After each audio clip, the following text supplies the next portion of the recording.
Hey guys, welcome back to the channel. Today we're doing some Guild Wars. I have a request from Ada. She is another YouTuber who does Guild Wars 2 kind of stuff. She likes covering other people's content and summing it up. So if you don't have time to watch 50 different channels, you can go there and she'll kind of summarize everything. She's really awesome. I'll leave a link to her channel in the description here. And today she's asked me if I had the power, what 5 things would I put into Guild Wars 2? This is a good question. I spent a long time thinking of this because it's a really big topic out there, and I've come up with 5 things. And these 5 things are: number 1, PvP gear and scaling; number 2, unique weapon skins that are tied to quests; number 4, harder dungeons, because let's face it, dungeons are a little pointless at this point. I don't even think anybody does them anymore. Number 4, we have ranger pets used as mounts. Yeah, that's a pretty cool one. And number 5, trading post revamp, like completely redoing it all. Alright, so now I'm going to go into some detail on these things. Here in the background, I'm running around here on my Firebird, and I'll show you what she looks like. She's actually really cool. Although I don't like this, I love the skin, but look, it covers over her face. Like, come on, why do you do that? Why not turn it a little bit to the left? Anyway, so we've also got our shield and mace here because, yeah, we're freaking awesome. Kapow! Anyway, PvP gear and scaling. I know people are going to get upset because it's kind of, well, it's basically what WoW is doing, but I like the way they do it for PvP. PvP gear is completely separate. Now, most people don't know, back when Guild Wars 2 started, PvP gear was completely separate to any other gear in the game. When you logged into PvP, you didn't have any gear. You had to buy it from a vendor, and it was really crappy, and you kind of had to work your way up, which was a good way to do things, but for some reason they cut that out. And so nowadays, basically, if you want to do PvP, this is what you're doing it for. The reward track. Unlock skins, which you can unlock anywhere else. That's pretty much it. Now you can get ascended gear in there, which is a good kind of upgrade. So it's actually kind of a point to it. But you can get ascended gear in other places too, just as easily. There's no real need for PvP besides the fact of getting some good gear that you can use that doesn't even affect you in PvP. Because in PvP, any gear you put on is dumbed down to a point where everything's equal for everyone, which kind of sucks because all you can really do is change your trinkets, change your runes and glyphs, and that's pretty much it, along with your build. And so the ascended gear, really, it's just put in there as an easy way. They figured not a lot of people play PvP. If we put a way to get ascended gear in there, more people will play it so they can get ascended gear, and then they'll move on to something else. What I'm suggesting is that you make it so you start off with crappy gear that you purchase from a vendor for a couple silver, and you start doing PvP, and there's a rating system kind of thing, depending on how well you do. If you do really good in a match, it'll boost your rating up a little more. If you do well in a bunch of matches, it'll boost you up to a point where you go into the next kind of genre. And if you do really, and since you're in the next genre, people might have better gear at this point, so they'll be beating you, so your rating will go down and you'll be placed back into the other category, just so it kind of equals it out so that you're in just the right place for the way you play. And as you win certain matches and get leaderboard stats like they do now, you get certain currencies, and with these currencies you buy better gear. And with these better gears you're allowed to win more, which will eventually bump you up to another gear, or to another place in the PvP track where you can earn stuff. And they could even tie it into this here, make it so these here are tied into how well you do. So that it's kind of like when you're leveling up personal stories wise, when you first log in with your very first character, you basically have no gear and you're working through it and you're just like, oh man, I gotta get all this gear, but you feel challenged to get that gear. Now we're going to the second one, and that is unique weapon skins tied to quests. This one I've always thought, I've always loved in games. I especially loved it, I believe it was Sword Art Online, the video, or the anime, showed them this, where basically you had to go through a quest to get just a shield or just a sword. And I thought that was such a great idea, because then you could tie it into story and all that other stuff. So basically you start off as one little warrior with really crappy gear, and then you do a quest, and that quest gives you a certain item that only that quest will give you. So by the end of the story, when you hit level 80, you will look completely different than someone else who may have done a different quest. And I don't know, I personally like that, especially since this game is so heavily tied to the way you look. The only way you can change your look now is by buying skins, and I don't really like the way that that goes. Is something attacking me here? No. I don't know, I don't like the way it's handled. In Queensdale, there's a quest at a farm when you first start off. Well, maybe if they made it so that when you're doing that, the farmer says, I don't know if you can use this, but you can keep that hoe over there, or that rake if you want, and with that rake, you can use that as a great sword or whatever. And that way you have a skin for a great sword. I mean, something cool like that, and you get to the end where you're all the way up there in the Bitterfrost Frontier or something like that, and this guy says, I found this icy spike over there that's said to have power, and then it gives you a skin or even just a good weapon for an icy spike or something like that. A way to tie in all these really cool skins to quests and all that other stuff. I don't know, I just think it's really cool, the games that do that. I'm gonna die here. Yeah. Anyway, that's something I've always wanted to find in a game, where by the end of it, WoW actually did a really good job of this. They made it so each quest gives you little things. Now, mind you me, some of the stuff is actually really crappy, but by the end of it, you had these skins that no one else did. Like, I remember I had a warrior, and I did a dungeon, and I got this really cool headpiece that looked like a dragon's head. A lot of people said it was ugly, so no one really wore it.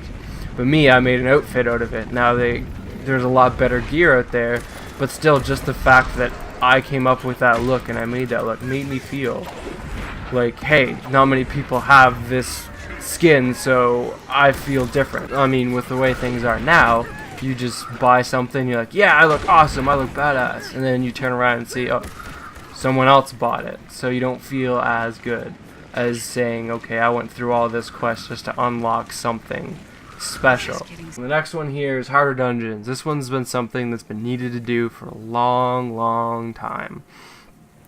Make it so that the ads in the dungeons, like the other smaller characters that you fight against, actually do damage. I mean, right now it's at a point where no one goes in there because all you do is you stack in a corner like a tree, and everyone just drops AoE or starts attacking randomly, and everything dies because nothing does enough damage to kill a bunch of people. And even it gets to the points with the bosses where you just stack in a corner, the boss comes at you and you attack and kill them. I mean, that's not, like, if you can do a solo run of a raid, or not a raid, a dungeon, and do it in like 10 minutes, that's really bad. Like, I've seen people, like, a group of, I think it's 5 that go in there, 5-man, I don't know. A group goes in there, and 2 minutes later they come out. They've beaten it. It's like, that's not what a dungeon's supposed to be. A dungeon's supposed to be something hard that gives you rewards. Like when we first started off in Guild Wars 2. Again, way back at the start. When no one had that gear. When you couldn't buy skins for cool stuff. If you had the full, fire... Oh, what is this thing called? I haven't even done it in such a long time. Faux Fire, I think it's called. No, not Faux Fire. Dungeons. No, Citadel of Flame. When you did Citadel of Flame and you got that flamey outfit of gear, when we first started off, oh my god, if you saw someone with that person was the bomb. They looked awesome. And even better, if you got the raw stuff, you know they sunk in hours to go through that dungeon so many times just to get that armor skin. And they were like the kings. Like, you saw them and you were just like, that person is awesome. They have that skin. Nowadays, people don't even use that because every time they get a cool skin, something new comes out on the trading post and they buy it. That skin's kind of pointless now. And I don't know, it kind of annoys me. Like, I enjoy being able to buy stuff and make my character look this cool, but at the same time, I want it to be you go through the dungeons and it's hard, and you're actually earning it, and you get this cool skin, and people look at you and go, wow, this guy actually put in the time to get this. This guy is awesome. Like with the Triple Trouble, they had certain gauntlets and I think shoulder pads that went with that. The people would spend days, months, and even years trying to unlock them. They were that hard to get. But when you saw someone walking around with them, you were like, that person is awesome. I can't believe they actually went out there and got that. The next one is Ranger Mounted Pets. This one just sounds awesome to begin with. I mean, come on. Imagine training up a little dog and then riding it. Or all these other cool little pets that you have. Like, you can get the hound that you could ride on, the bear, riding around on that, and have it, like, be tanky. Even having, like, attacks based on them because you're a hunter and you're so in tune with the animal that maybe you can actually use it for, like, an attacking thing, kind of like mounted attacks. Not like this one attack thing you get with the mounts now, but like a full skill bar with attacks. I know this would be asking a lot because they'd have to go through everything, basically. But I think it would be worth it in the end. I mean, all these, at least it would bring me back. It would bring me back to the hunter, because I love the hunter. I've deleted so many of them though, just because, well, they get boring. The only reason why I brought this one back was because I wanted to make it a trapper. Just the thought of being able to tame something and then ride around makes me feel happy for the rangers. Just the thought that it might happen. I highly doubt it will happen because the amount of work that would have to go into it. But it's definitely something I wish they would do. Trading post revamp. This one will be a complete revamp of the system. It's gonna take a hell of a lot of time to do, but I think it's a necessity. Right now in the game, like, this would fix so many areas of the game, just having the system revamped. Like, allowing people to trade with each other. It would make it so crafting's actually worthwhile. And just, I guess it's more of a crafting revamp than a trading post, but it's kind of the same thing. So make it so that when you craft something, you can trade it with people, and make it so that it's not available, so you can't sell it on the trading post. Because once you sell on the trading post, it gets devalued because there are millions of players doing it. There we go. I'm just going to heal up a little bit. So make it so when you're crafting, you can only get it through other players. So if you craft a shield, like a part of a shield, you can't just go and sell it on the trading post if you actually made it. No, you'd have to type in chat, hey, I have an extra shield, does anyone need one of these, and I'll sell it to you. And allow trading, not through, like, or even with the mail system. Make it so you can say they can only take the item out of the mail if they send you this amount of money, kind of a trading thing like that, and set prices on it. That way it gives a purpose to crafting. Right now, crafting is only two things. One, it's easy to level up. Two, you can get good gear out of it for yourself.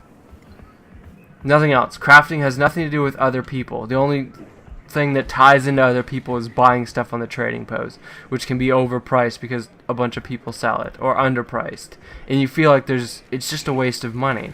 I remember in my WoW days, again going back to WoW, they just did it really well. I'm sorry guys, I know it's going to tick you off, but anyway, I remember I was like, oh, I don't like crafting, and then I got to the max level and I got it was herbalism, I believe, which is really low end kind of thing, but I remember being able to pick certain plants way up in this frosty area where the Ice King was, and I was like, cool, I'll just get all these to make something, and then I realized they were worth quite a bit of money because not a lot of people went out and actually got them. So I ended up collecting a whole bunch of these and just selling them to people. And even when I wasn't selling them to, like, through the trading post, what I would do was, if someone wanted to craft something or even enchanting, I would be like, hey, you know, I need someone high level to enchant my gear, and then I would trade them the gear, and then they'd enchant it up, and then I'd pay them for their services, and that way they could actually make money in their profession. And it's not just like a money sink, like in Guild Wars 2. There are slight ways to make money off of it, but it's really not worth it to do it. It takes forever to make a little bit of money. There are faster ways to make money. That's what I think I would do, those 5 things there. I think it would be awesome if they would do those kind of things, especially the tweaking to the last one there. Alright guys, that's going to mark the end of this video here. Those are the 5 things that I would change if I had the power to change anything in Guild Wars 2. Leave a comment below on what you guys would change. Have a little comment discussion down there. I think it would be awesome. Let me know what you guys think of my thoughts on things. Thank you guys very much for watching, and have a good day.